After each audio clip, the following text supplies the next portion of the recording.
After blowing off my sister, I headed to my room to crash. But she wasn't done. She cornered me again, this time trying to drag me to a teacher for extra tutoring. It's not too late to cram, she insisted. I shook her hand off my arm. Last-minute cramming is pointless. You go if you're so worried. I've got shows to watch. Jenny, you're naturally smart, but you still shouldn't get careless. The words were a perfect echo from my last life. She was testing me, watching my face for any sign that I still trusted the cursed number floating over my head. I met her gaze dead on and smiled. Even if I never crack another book, I'll still beat you. She put on a disappointed face, but I saw the triumphant smirk she couldn't quite hide. As she walked away, radiating that smug, misplaced confidence, I almost laughed out loud. Oh, little sister, this time, the one being careless is you, I thought happily.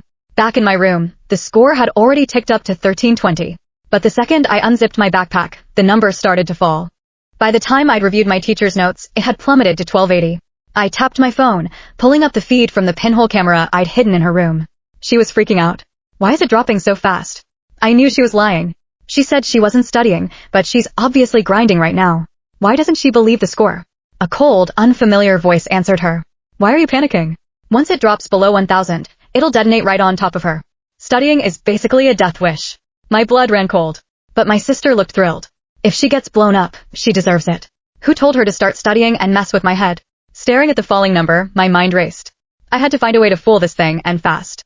I spent the next hour trying everything. No matter what I did, the moment I engaged with any study material, the score kept dropping. When it hit 1000, it flashed a violent, warning red. Pure adrenaline shot through me. I slammed my books shut, grabbed my stuff, and booked it to an all-night bar downtown. I didn't breathe easy until I saw the number climb back to 1530 on the reflection in my phone. And right on cue, my sister noticed it too. On the surveillance feed, she looked unbearably smug. I knew that idiot would fall for it. She's probably out partying right now, thrilled that her score is going up from slacking off. She actually thinks she's going to score a 1530. That's my score. Watching her celebrate, I let out a cold laugh and killed the feed. She had no idea I'd just cracked the code on how to cheat the score over my head. The real game was about to start. I let the chalk clatter onto the floor. Stretching out on the plush sofa in the bar's private room, I looked over the walls I'd covered in formulas and equations. That's what I'd really been doing all night. And the score floating above my head hadn't detected a thing. A waiter knocked, telling me my time was up. So, I made the call. Hey sis, they won't let me leave the bar. I need you to sell me some money. Now. A bar? Jenny, what are you thinking? Her voice was the perfect blend of shock and fake concern. I just needed to blow off steam before the SATs. Don't you dare tell mom and dad. Just send me $1,000. She switched to her nagging tone. Jenny, the test is coming soon. You should come home and study. Are you even listening to me? If this place calls mom and dad, they'll drag me home. I'm begging you, just let me have this one night. She sighed, laying the guilt on thick. Fine. But you have to promise you'll study later. I hung up without another word. The notification popped up instantly. Patricia had sent $1,500, every last dollar of her own savings. And with her money, I funded a carefree month of secret prep. On the day of the exam, I finally dragged myself home, looking suitably wrecked with dark circles under my eyes. The number above my head glowed a confident 1550. Patricia met me at the door with a sugary smile, handing me my admission ticket. You made it back. At least you didn't miss your test. You selfish brat. The SATs are tomorrow and you've been out partying. My mom's voice was pure venom. A whole month gone. Why come back at all? I knew they favored her, but the words still cut deep. I let a bitter smile twist my lips. My dad's slap came out of nowhere, snapping my head to the side. You think this is funny? You worthless piece of... He grabbed my ear, twisting hard. Pain shot through my skull. When I tried to shove him away, he kicked my legs out from under me. I hit the floor, my ear screaming in agony. He wasn't stopping. I have my test today. I finally screamed. Are you trying to kill me? A whole month at some bar, probably sleeping around. Why even bother taking the test? You'll probably be knocked up in a month anyway. He kicked me toward my room. You're not going. I'm not letting you. My sister panicked. Dad, you know what Grandma said. She has to take it. At the mention of Grandma, my father reluctantly dragged me to my feet. Waste of time, he spat. Clutching my burning ear, I was shoved into the car and driven to the test center. After the grueling exam, my sister skipped out of the testing room, beaming. She rushed to our parents. I aced it. Can we please have a big party on score release day? Please. They looked at her like she'd hung the moon. If you're that confident, sweetie, of course we will. We'll even invite your grandmother. Let her see how amazing you are. Perfect. Maybe this time, Grandma will finally be proud of me. Right on cue, the score above my head vanished. Watching my sister bask in her misplaced glory, a slow smile touched my lips. Get ready to open your surprise, little sister. The day the SATs ended, my parents took my sister on a fancy graduation trip. They didn't even remember I existed. Honestly, it was a relief. With them gone, I could finally move in silence. I pulled out my phone and dialed a number I'd memorized. The line clicked open. "Uncle," I said, not wasting a second. "I solved the problem you gave me." The man on the other end practically exploded with excitement. "Jenny, you've just saved the entire research institute. You have no idea what this breakthrough means." He came to pick me up himself, driving me straight to his lab. For the next month, we worked side by side, tearing through complex equations. He only let me go on the morning the scores were released, sending a car to drop me at the celebration banquet. I walked into the hotel ballroom and spotted my parents and sister immediately, fresh off their vacation, holding court in the center of a fawning crowd. "Robert, your daughters are incredible. A partnership with the Reed Group is a golden opportunity. But let's be real. No one gave a damn about our SAT scores. They were here because Grandma had declared that whichever granddaughter got into the better university would inherit her entire stake in the Reed Group. Grandma was the majority shareholder. Today was the day the next CEO would be chosen, and every vulture in the room had come to see who to suck up to. I took a deep breath and walked straight to Grandma. She took my hand, her smile warm and knowing. "Are you ready, Jenny?" I nodded. "I am, Grandma. I won't let you down." She was the only one in this family who ever saw me as more than a disappointment. In my last life, after my spectacular failure, even her warmth had turned to ice. She died of a heart attack 3 days after they shipped me off to that factory. I wouldn't let that happen again. "Jenny, why are you lying to Grandma?" My sister materialized at my side, her voice dripping with fake concern. "You spent the whole month before the exam partying at a bar. How could you possibly have done well?" She turned to the crowd, playing the victim. "You're just taking advantage of her trust." Patricia whipped out the photos of me in the bar and showed them to everyone. My father's disgust landed squarely on me. "If I were you, I wouldn't even have the guts to show my face here today. Patricia is estimating a 1550. You won't even score 1000. After today, the Reed Group will be hers. You'll be spending the rest of your life begging her for scraps. A worthless freeloader, and you have the nerve to stand there and look smug." Several business partners jumped in on cue.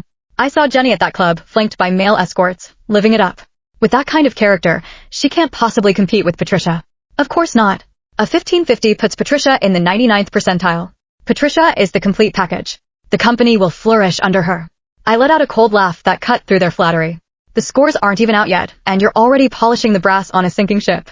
Be careful you're betting on the wrong horse. How do you speak to us like that? No grades and no manners.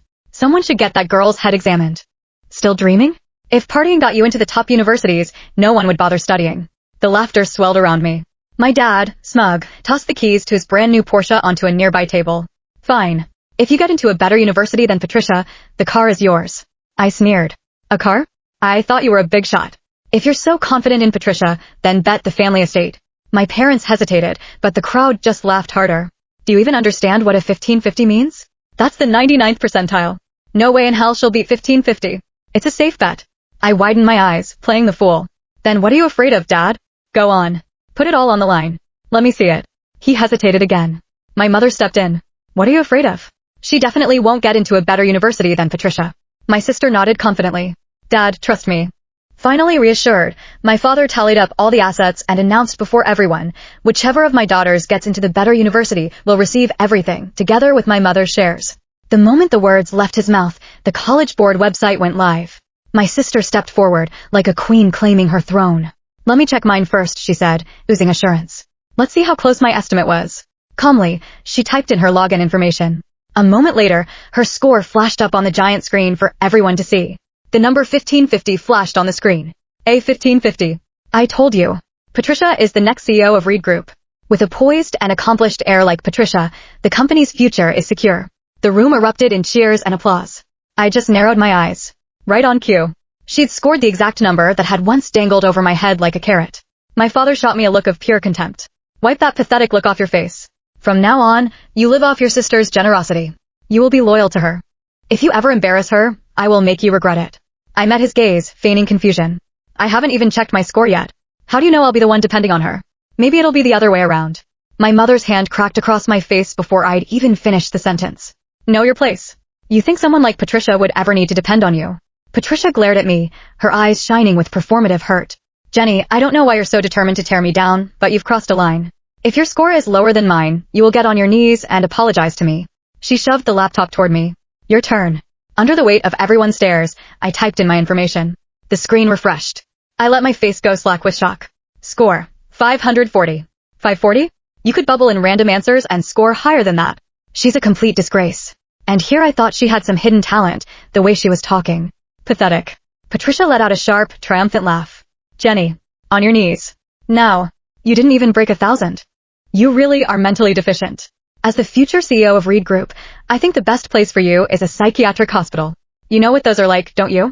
But if you apologize nicely, maybe I'll let you get treatment at home instead. Kneel to you. I spat. You're not worthy. Patricia kicked me hard behind the knee. My father seized the opportunity, his heavy hand crushing my shoulder, forcing one knee to the floor. My eyes flew to Grandma, wide with a desperation I didn't have to fake. Grandma. She just shook her head, her expression one of profound disappointment. You've let us all down, Jenny. The admission decisions aren't out yet. I yelled, my voice straining. My protest was met with a wave of ridicule. A 540? She couldn't get into a community college with that. She's still fighting? The delusion is clinical. Throw her out. Let's see how long she lasts on the streets without the family name. Patricia is being too soft. A real leader needs to be ruthless. My sister looked down at me with fake pity. You heard them, sister. If you don't apologize properly, how can I ever command respect? When I stayed stubbornly silent, she gave a subtle nod to a bodyguard. His boot slammed into the back of my other leg, forcing me fully onto the ground. I struggled to rise, but Patricia placed her designer heel on the side of my face, grinding my cheek into the polished floor. Gritting my teeth, I growled, Patricia, you will not get into a single top-tier school. Oh, really? She chirped, tilting her head. Her smile was saccharine as she grabbed my chin, forcing my head toward the ballroom entrance. Then you're going to love this. The admissions officer from Grathmond University had just walked in. She leaned down, her whisper of venomous promise in my ear. You're going to watch them hand me my acceptance letter while you can't even get into a state school. When I leave for college, I'm sending you to the middle of nowhere. You can marry some farmer and pop out his kids. With a final, gloating laugh, she released me and strode toward the officer, her posture the picture of victorious grace. But the moment she reached him, her brilliant smile shattered. And the final act of the show I had orchestrated was finally beginning.